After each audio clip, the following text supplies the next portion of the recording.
The story begins with the character Lee, played by the legendary Bruce. This powerful fighter with extraordinary martial arts skills enters a fight with a fellow student and easily defeats him, ending the match quickly. Lee is then summoned to meet the master. The master tells our hero, "Your skills are now very high, Lee. You are the best student in the school. I have a difficult mission for you, my son." The master continues, "The Shaolin Temple, which has always been used to train students, has been misused by a man named Han. He used what he learned at the school for evil and personal gain, breaking all the rules. Han is a villain and a criminal who betrayed the school. It is your turn, Lee, to restore our lost honor." Lee responds, "Yes, I will do as you say, master." Our hero begins to carry out his master's request. The first step is to reach Han, and he is assisted by Braid, an American government officer. Braid wants Lee to prove that Han is involved in drug trafficking so that he can be arrested. Braid explains the plan to our hero, saying, "Listen, Lee, Han organizes a martial arts tournament every 3 years. The only way to reach him is to enter this competition." Lee agrees immediately to fulfill the officer's request and also to avenge the person who brought shame to his school and master. Lee travels to the United States, where the officer provides detailed information about the criminal Han and warns him about Han's bodyguard, O'Hara, describing him as very dangerous and ruthless. The officer tells Lee, "This is the place you will go to. It is like a castle on an island." Lee asks, "What do you know about Han?" The officer replies, "He is a king who lives on this island, and our only chance is the martial arts tournament, as it is Han's only means of contact with the outside world." After the officer's briefing, Lee is astonished and says, "All you mentioned, officer, a man who traffics in women and drugs and is a dangerous criminal, and he hasn't been arrested yet?" The officer responds, "We know everything, but we haven't been able to prove anything against him. It is your turn to bring him to justice." The officer adds, "We will provide you with weapons and technology, everything you need." Lee replies, "I won't need anything." The officer says, "All right, we have a spy named Mei Ling working with Han, but we lost contact with her. There is also a radio on the island. We will wait for your signal to come and assist you." Lee understands everything the officer said and heads to the island where the tournament is held. He travels by boat, recalling what happened to his sister, a story told to him by his father. Lee's father and his sister, Su Lin, were attacked by Han's followers, led by O'Hara. O'Hara wanted to exploit Lee's sister. The father tried to defend his daughter but failed, and O'Hara struck him. Su Lin fled, but they chased her. She defended herself using kung fu, managing to defeat many gang members, but was eventually surrounded by O'Hara.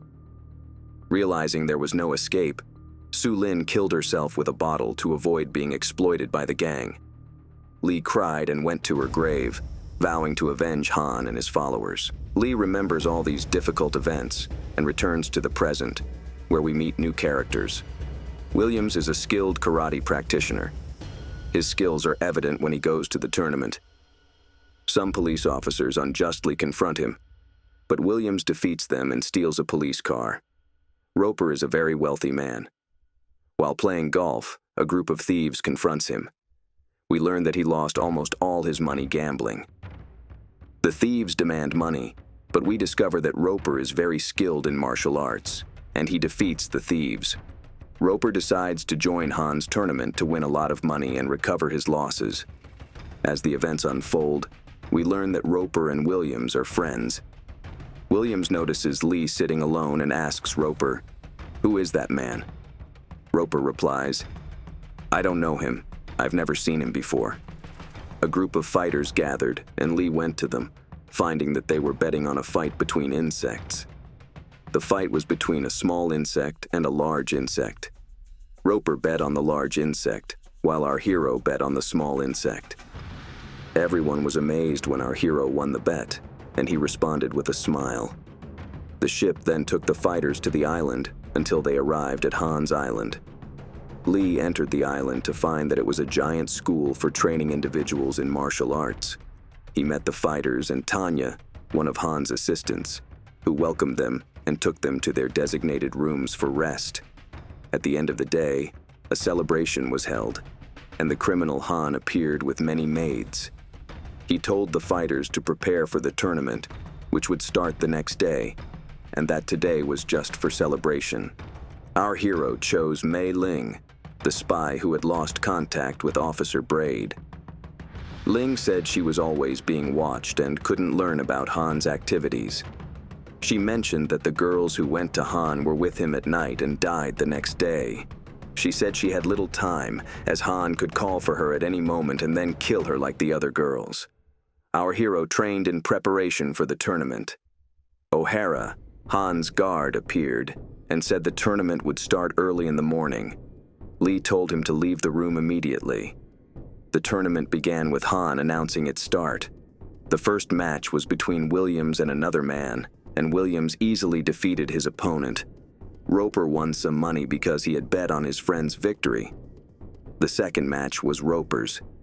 He agreed with his friend Williams that he would bet on him, but would take some hits at first to make the bet on his opponent. After that, he would win and earn money. The match began, and Roper allowed his opponent to hit him with many kicks, causing him to fall. Once the bet was placed on his opponent, Roper turned into a beast and crushed his opponent easily, earning a lot of money for himself and his friend. The first day of the tournament ended. At night, our hero decided to take the first step in avenging Han. He began to sneak around the island to spy on Han. Thanks to his speed, the guards didn't notice his movements. He discovered a secret underground place and used a rope to descend. Unfortunately, he was noticed by one of the guards, so he quickly escaped and beat the guards. Luckily, the guards didn't see Lee's face because of the darkness. The next day, Han said that someone had sneaked onto the island to spy. He said, "Who this person is doesn't matter now. What matters to me are my guards who failed to do their duty." Bolo, the strongest fighter in Han's school, appeared, and Han ordered Bolo to get rid of them. Bolo killed all the guards as punishment from Han. The tournament continued, and the fight was between our hero Lee and the criminal O'Hara. Lee remembered that O'Hara was responsible for his sister's death, so he crushed O'Hara and knocked him down multiple times, astonishing everyone with his strength. O'Hara refused to accept defeat, broke the rules, and shattered glass in an attempt to kill Lee. Despite this, Lee managed to completely defeat and eliminate him. Williams and Roper agreed to meet to discuss the fight and Lee's strength. Williams told Roper, "Let's meet in half an hour in the room." Han asked Williams to come to his office, and when he arrived, Han attacked him violently, thinking he was the one who had sneaked onto the island. Han killed him. We discovered that Han relied on a prosthetic hand to replace one of his severed hands. Han then summoned Roper and revealed his criminal activities to him. Han showed Roper his friend's body and said, "This is the nature of our work." Roper became angry and refused to work with him. Our hero waited for nightfall again and sneaked back to the secret hideout. He was surprised to find a snake at the entrance. He caught the snake and put it in a bag. He reached the communication room, released the snake inside, causing the room's staff to flee. He entered the room, tried to contact the police, and activated the alarm to create chaos in the hideout. A large number of guards came, and Lee turned into a fierce fighter, defeating all the guards using his combat skills and weapons. Despite the large number of guards, he defeated them all. Lee was surprised to find himself in a place where Han managed to lock the doors, trapping our hero inside. The officer learned that Lee had been captured and informed the authorities. The third day of the tournament arrived. Spy Mei Ling took advantage of everyone's presence at the tournament to free all the prisoners held by Han. During the tournament, Han asked Roper to fight Lee, but Roper refused. Han punished him by making him fight the destroyer Bolo. At the beginning of the fight, Bolo dominated, knocking Roper down and almost breaking his arms. Bolo was very strong and violent, but in the end, Roper managed to turn the situation around and defeated Bolo with difficulty. Han was surprised by the result and became angry. He ordered the guards to kill Lee and Roper, but both managed to defeat Han's guards. Han became even angrier and ordered all the guards to intervene in the fight. At this time, the prisoners arrived and helped our hero, beating Han's guards until they were completely subdued, and none of Han's guards remained. Han decided to enter the fight himself. He attached a weapon to his hand and began attacking Lee. Our hero defended himself well until Han fled. Lee chased after him to take revenge. When he reached him, Lee said to Han, "You violated my family's honor and the honor of the Shaolin Temple." Han attached a claw weapon to his hand and raised it, signaling the fight. The fight began, and despite Lee's martial arts skills, Han managed to injure our hero's face and abdomen multiple times with his claw weapon. Lee defended himself more and succeeded in landing many powerful kicks to Han's face. Han decided to finish Lee off and grabbed an iron spear, attempting to strike Lee. However, Lee defended himself, causing Han to abandon the spear after a failed attack. The spear pierced the wall. Han fled to a secret hideout, and Lee chased after him. Our hero was surprised by the hideout, which was a room full of mirrors. Han knew this place well, so he managed to hit Lee and disappear quickly. He would hit Lee and then vanish. Lee thought about how to handle this difficult situation and decided to break the mirrors so Han couldn't use them. Finally, our hero managed to catch Han and delivered a powerful kick, causing Han to hang on to the spear, ending his reign. Our hero fulfilled his promise to his sister and master by defeating the criminal Han. The movie begins with Tang, a Chinese man who is an expert in martial arts. Tang decides to travel to Italy to meet his cousin Chen and help her with her problem, which he does not yet know. When Tang arrived, he went to a restaurant at the airport to eat. The waitress gave him the menu, and it became clear that Tang did not speak Italian. He ordered food randomly, and when the food was served, it was evident that he was very hungry. After finishing his meal, he paid the waitress and left the restaurant. When he left the restaurant, he focused on a girl who was there and felt that she was his cousin Chen. When he passed by her, he confirmed his feeling, smiled at her, and Chen welcomed him. She began to tell him about her problem, saying that she had a restaurant, but there were some issues. Chen thought Tang was a lawyer, but was surprised when he told her that he was a strong kung fu fighter. When Chen went with Tang in the car, she began to tell him her problem in detail. She said, "There is a gang, Tang, that breaks the law. They want to buy my restaurant by force. When I refused their request, they started terrorizing the visitors, driving away the restaurant's customers." When Tang felt that she was worried, he told her, "I am an expert in kung fu. Since my childhood, I have been training in martial arts." Chen told him that the gang members were ruthless people with firearms who did not spare anyone who tried to confront them. Tang replied, "Don't worry, leave this matter to me." Chen went with Tang to exchange his Chinese money for Italian currency. Time passed, and our hero met Jimmy, one of the workers at Chen's restaurant. Jimmy took our hero to the restaurant, where he found Chen with her uncle Wang. We learned that her uncle Wang raised Chen after her father's death and became her only partner in the restaurant. Wang expressed his sadness because he could not defend his restaurant and confront the criminals. Jimmy told Tang, "Come, let me show you something special." Jimmy took him to the back of the restaurant to show our hero that this place was designated for training the restaurant staff in karate so they could defend themselves and the restaurant.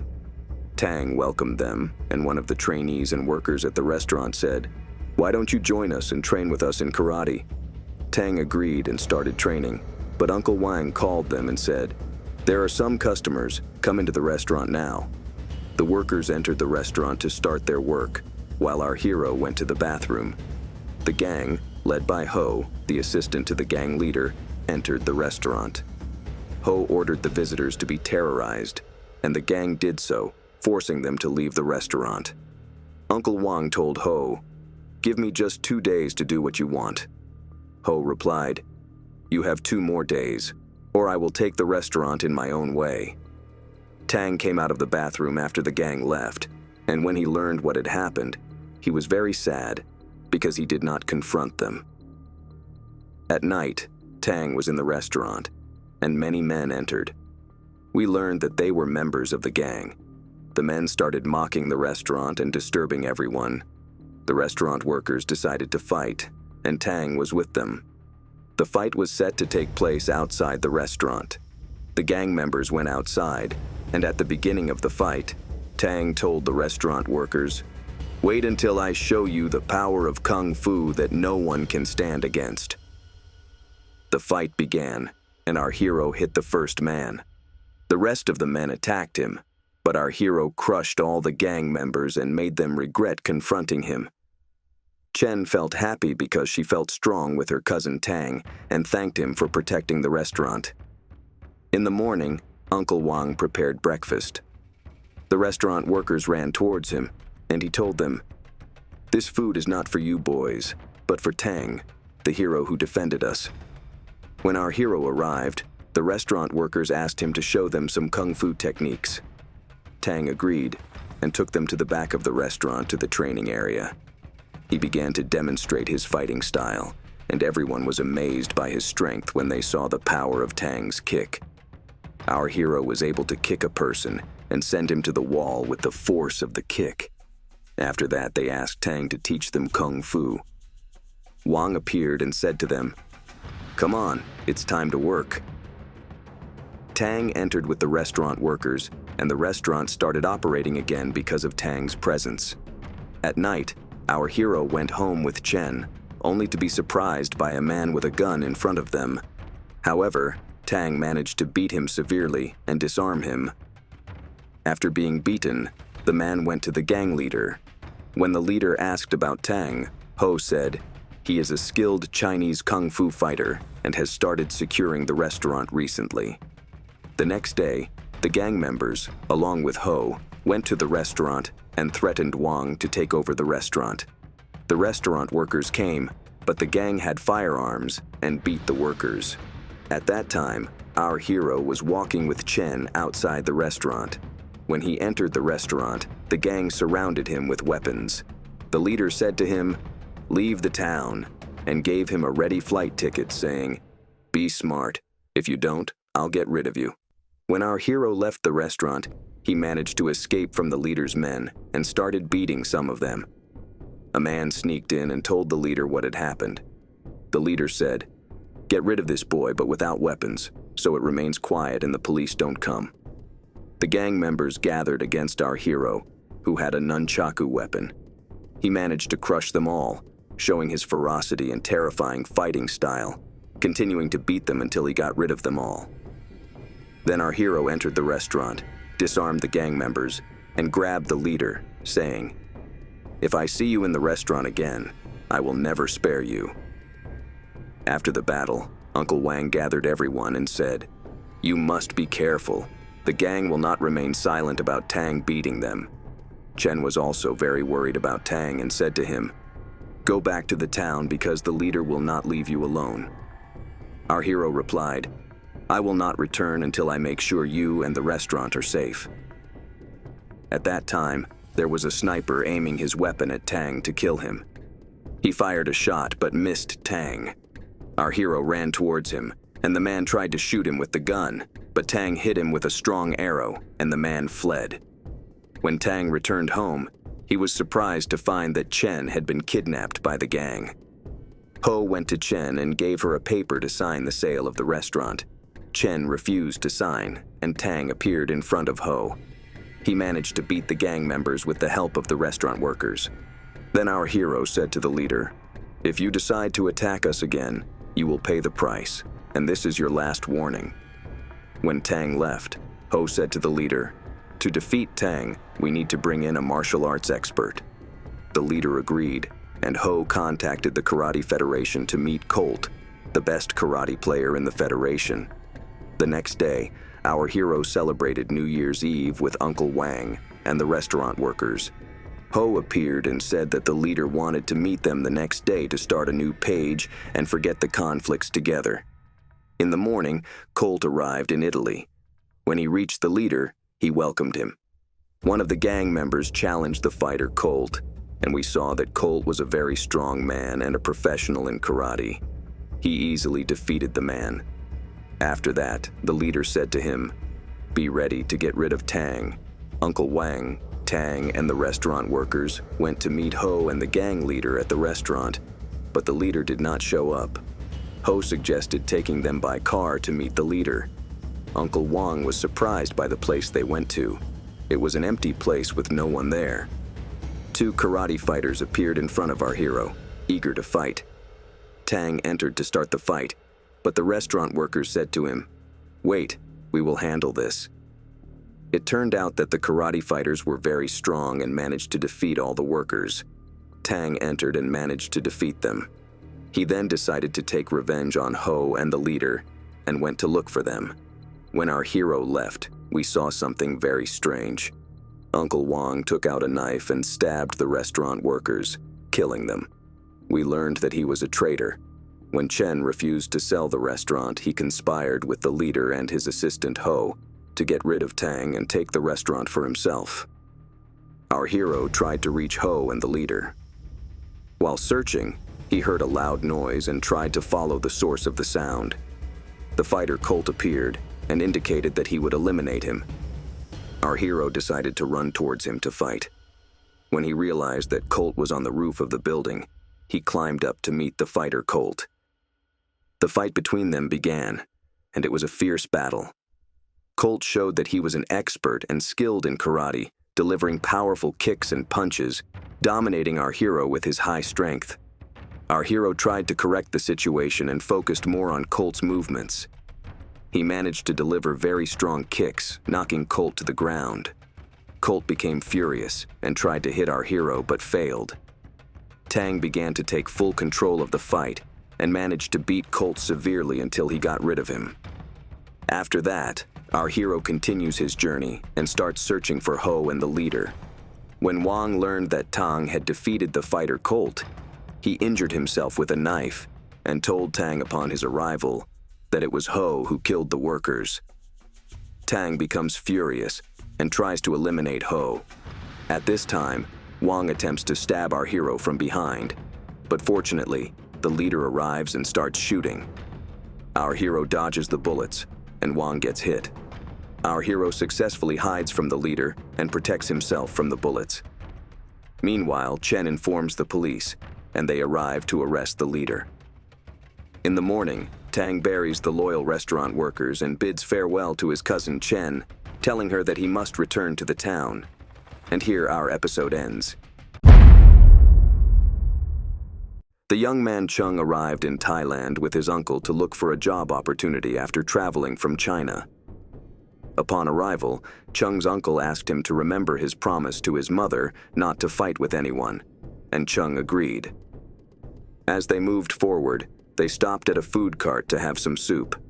The vendor served them 2 bowls, and as they began eating, 4 young men approached the cart and started harassing the vendor. Chung felt angry, but his uncle reached for Chung's neck and pulled out the necklace Chung was wearing, reminding him of the promise he made to his mother. Chung controlled his anger and remained silent as he wore the necklace to remember his promise. A small boy selling bread approached, and the young men took his bread and hit him. The boy ran to a young man coming from the end of the street and told him that those young men had hit him and taken his bread without paying. The young man rushed towards the group and started fighting them. Chung and his uncle approached him and greeted him. This skilled fighter was a relative of Chung and his uncle, so he took them to his home. The uncle greeted everyone at home and introduced Chung, asking them to find him a job. Chung went to the factory with his uncle. Upon arrival, Shez Shine took him to the manager's office, who welcomed him and told him he could start working the next morning. Chung was delighted with the good news. In the evening, Chung accompanied his friend as Shine, and suddenly they saw Mrs. Mai crying. Shine asked her if someone had bothered her, but she didn't answer. He asked where her husband was, and she said he was gambling at the bar, and they were poor. Shine told Chung he would go to the bar to check on him. He found Mai's husband sad and losing in his gambling. Shine took one of the dice and split it in half, revealing a piece of metal inside, proving to Mai's husband that the gamblers were cheating.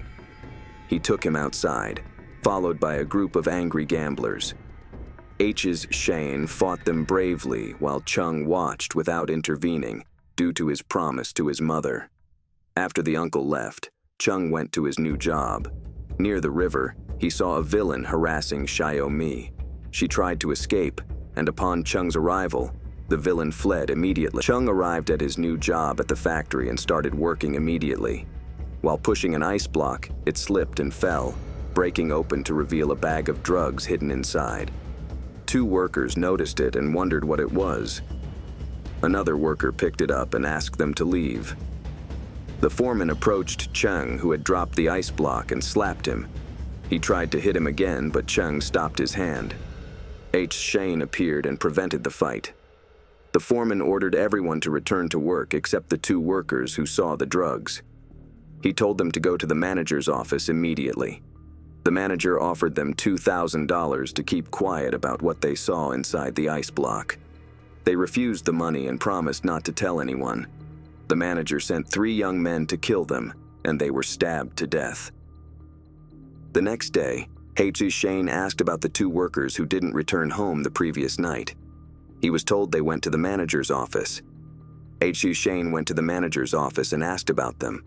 The manager said the factory owner had summoned them. Shane arrived at the owner's house with a friend and asked to see him. They entered the owner's office, and Shane asked about his friends who didn't return home. The owner said he had summoned them to give them a financial reward and informed the police about their disappearance. Shane felt uneasy about the owner's words.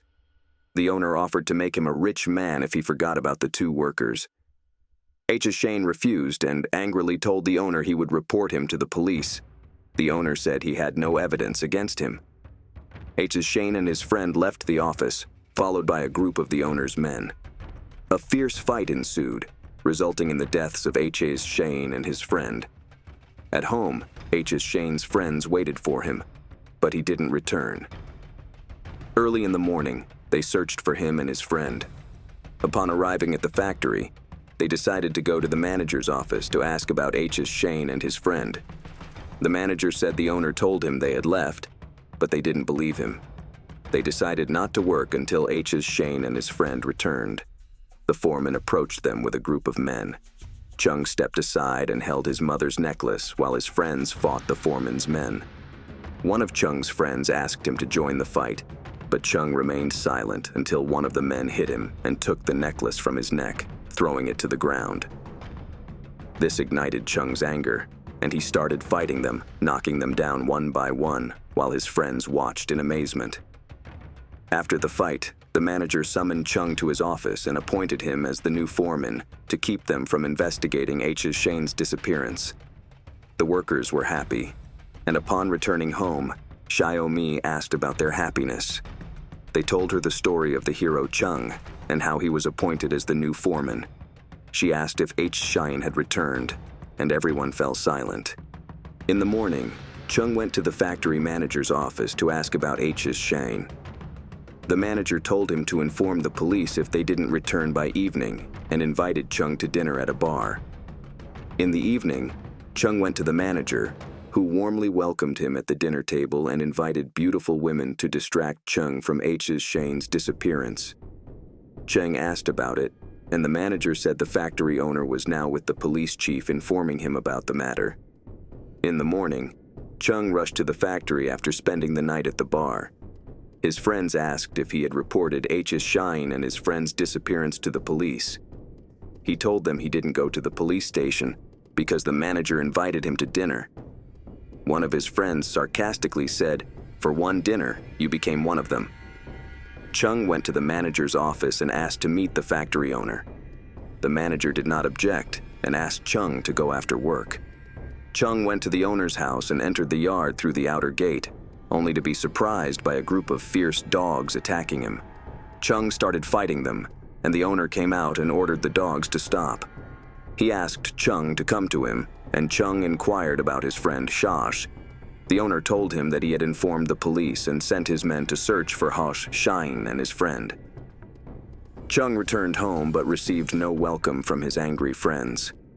He went to the bar where he had been the previous night and met one of the beautiful women he had spent the night with.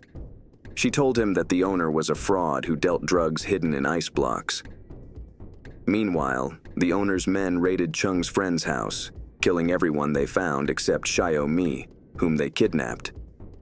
Chung left the bar angrily and went to the factory to find any evidence that could help him locate his friends after learning that the owner was a drug dealer. Upon arriving at the factory room, he carved one of the ice blocks with a knife and found a bag of drugs inside, along with dead bodies in the ice blocks. At that moment, the owner's men entered the factory to kill him. Chung faced them angrily and killed them all.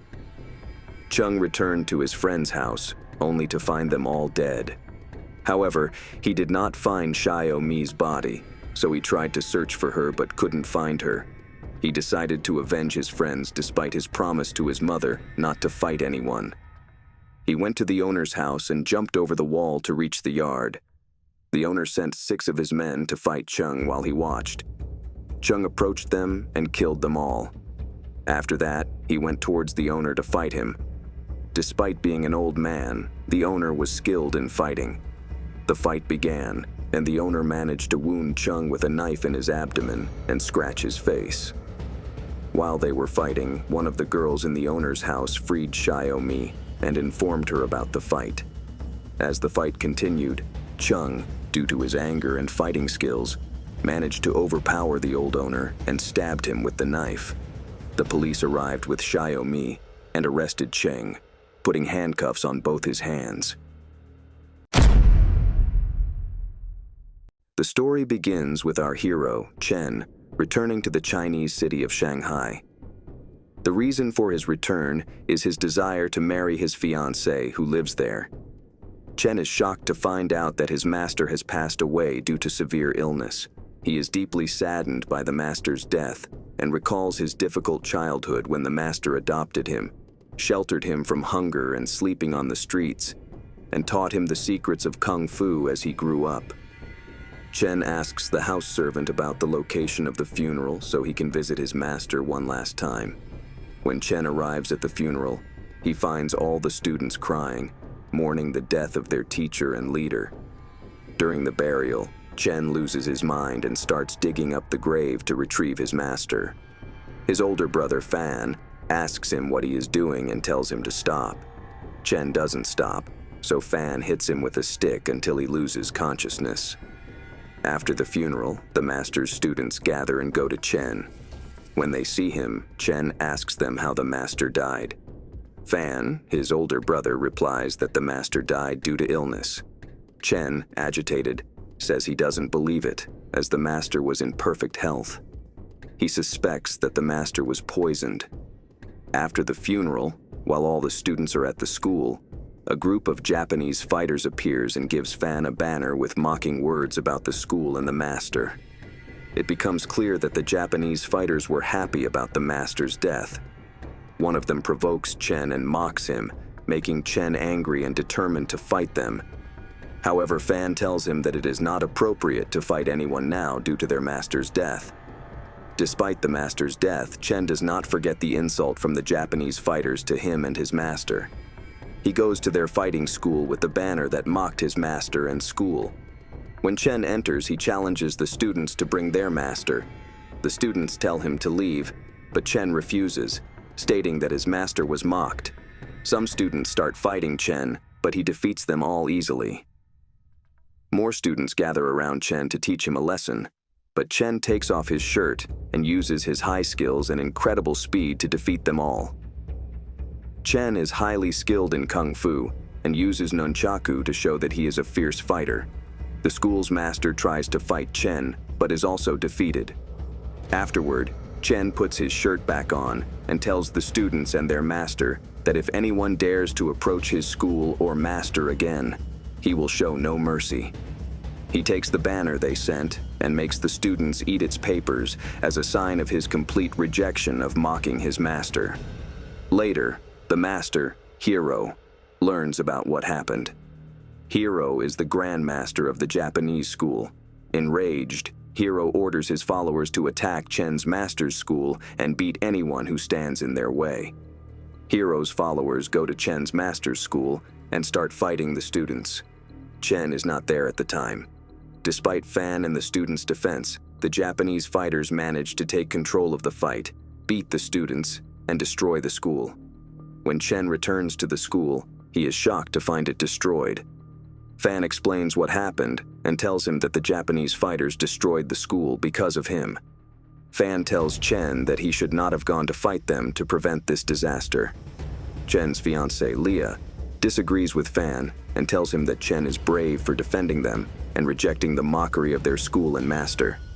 Despite Leah's words, Chen is saddened by Fan's words and almost leaves the school. However, Fan tells him that he is a good man, but should leave the Japanese fighters alone to avoid further disasters. At night, Leah goes to Chen and finds him sitting alone. Seeing Chen sad about the master and recent events, Leah tells him to calm down and try to forget their master's death. Chen replies that he doubts their master's death and promises her that everything will be fine after he avenges the master. He tells her that they will get married afterward. Leah goes to sleep, but Chen decides to stay by his master's picture, thinking about what to do next. After some time, Chen hears a strange noise and starts sneaking around quietly to find the source. He discovers two cooks talking in the kitchen and eavesdrops on them. He learns the bitter truth that they are spies from the Japanese school and were the ones who poisoned the master. Chen confronts them, becomes very angry, and beats them violently until he gets rid of them. Chen decides to take revenge on the Japanese school's masters after confirming his suspicion about his master's death. The next day, Fan wakes up to a message from his brother Chen, saying that he has gone to avenge their master by confronting the Japanese school because their master was poisoned. When Fan comes down from his room, he notices the police at the school and finds that the cooks have been killed. He realizes that they were the spies. At this time, the students do not understand what happened and who killed the cooks. Fan gathers the students and tells them that the two men were spies and that his brother Chen was the one who got rid of them. Meanwhile, our hero Chen is sitting by the master's grave, eating and thinking about how to avenge the Japanese fighters and the headmaster Hiro. His fiancée, Leah, comes to him and says, "Now you are acting foolishly by challenging a dangerous school like the Japanese school. China is now under Japanese occupation, and if you think of fighting the Japanese school, you will be arrested by the police, and your fate will surely be death." Chen replies, "I am not afraid of any of this. I will avenge my master no matter what, even if it costs me my life." Seeing that Leah is worried about him, he adds, "I promise you that we will get married and teach our children martial arts to defend themselves." Master Hiro learns that Chen has discovered the truth and orders all his followers to prepare for a fight at any time to get rid of Chen. At this time, investigations are still ongoing regarding the cooks' deaths. The investigator asks Fan about the cause of their deaths, but Fan evades the question and tries to distance the incident from the school and his brother Chen. As events unfold, Master Hiro is sitting with his assistant and friend Petrov, a professional karate player. Petrov asks for permission to leave, and Hiro agrees. On his way home, Petrov does not notice that the driver is our hero Chen. Chen takes Petrov to a remote place and beats him severely, demanding to know Hiro's location. Petrov tells Chen everything, and Chen decides to leave without killing him. However, as Chen leaves, Petrov picks up a stone to kill Chen, but Chen notices and delivers a fatal punch to him.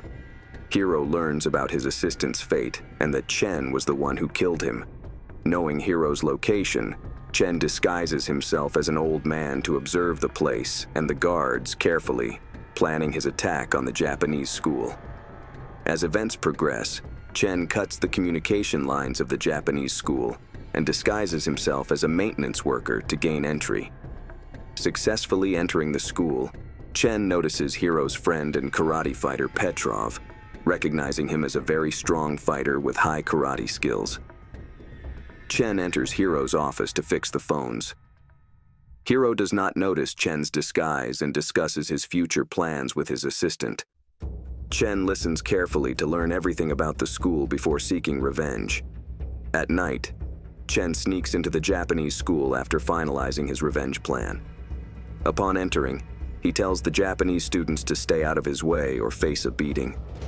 The students refuse and attack Chen, but he shows his ferocity and intense anger over his master's death, defeating and crushing them all.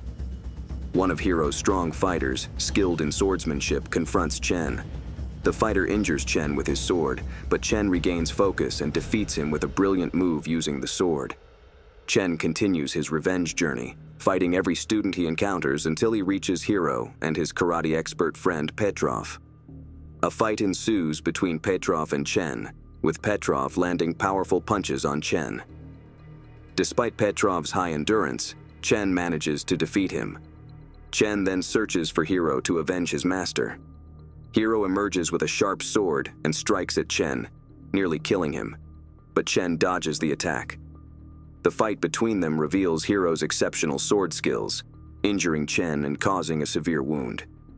Chen stands up again, focuses more on the fight, and uses his nunchaku to gain control over Hiro despite his strength and combat skills. Chen delivers a violent kick to Hiro's neck, ultimately defeating him. Chen returns to his school after avenging his master, only to find the police have taken control of the school due to the cooks' deaths. Chen decides to surrender to the police to allow the school to resume its activities and free the students and his brother Fan. As Chen heads to the police, some Japanese men await him with firearms to take revenge. Chen decides to end his life with honor, running towards them and fighting bravely, proving his courage and strength even in death. Dear viewer, don't forget to leave your opinion in the comments and subscribe to the channel to receive all upcoming content. Thank you and goodbye.